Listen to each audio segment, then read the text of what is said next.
എന്നാണ്. Bank പലിശയാണ്. Bank ജോലി പലിശയുമായി ബന്ധപ്പെട്ട ജോലിയാണ്. അള്ളാഹുവിനോട് യുദ്ധം ചെയ്യുന്ന പരിപാടിയാണ്.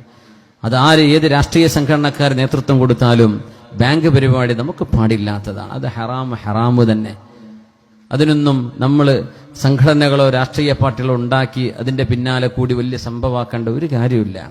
അത് ഹലാലും ഹറാമും ആഖിറവും പരലോകവും ഇല്ലാത്ത ഒരു വിഭാഗം ആളുകൾ ലോകത്ത് എന്നുണ്ടാവും. അത് അവർ നടത്തിക്കോട്ടെ. നമ്മൾ പറയില്ല, ഒരു ജോലിയും കിട്ടിയില്ല, ബാങ്ക് ജോലി കിട്ടിയ നാട്ടില് ബാങ്ക് മാനേജറായി ജോലി കിട്ടിയ ഞാൻ കയറുമായിരുന്നു, റെക്കമെൻഡേഷൻ നടക്കുക. നമ്മുടെ പാർട്ടി നേതാവ് ഉണ്ടല്ലോ, ജില്ലാ നേതാവിന്റെ കാല് പിടിച്ചേക്കാം.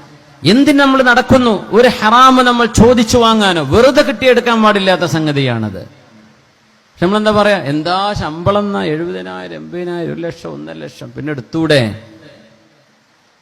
നമുക്കൊക്കെ എന്ത് ഈമാൻ. അള്ളാഹു യുദ്ധം പ്രഖ്യാപിച്ച വിഷയമാണ് പലിശയുടേത്. പലിശയുടെ ഇടപാടുകളോട് അള്ളാഹു യുദ്ധം പ്രഖ്യാപിച്ചു. അള്ളാഹുവിനോട് യുദ്ധം ചെയ്യുന്നതിന് തുല്യമാണ്. ആ ഒരു സിസ്റ്റം ലോകത്തുണ്ടാവാൻ പാടില്ലെന്നാണ് ഇസ്ലാമിന്റെ കാഴ്ചപ്പാട്. ഒരു മനുഷ്യന്റെ സഹായം ആവശ്യമായ രംഗത്ത് അവന് സഹായം കൊടുക്കുന്ന കാശ് കൊണ്ട് അവനെ ചൂഷണം ചെയ്യരുത്. പലിശരഹിത വായ്പാ പദ്ധതികൾ നമ്മൾ തയ്യാറാക്കുക.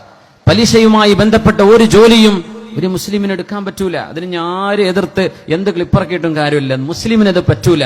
ഞാൻ മുസ്ലിമിനങ്ങളാ പറയുന്നത്. മുസ്ലിം അല്ലാത്ത പലരും ഇതൊരു പക്ഷേ യൂട്യൂബിലൊക്കെ കേട്ടേക്കാം. നിങ്ങൾ മിണ്ടാണ്ടിരുന്നാൽ മതി. ഇത് മുസ്ലിമീങ്ങളോട് ഈമാനുള്ളവരോടാണ് ഞാൻ പറയുന്നത്. നമുക്കത് പാടില്ല.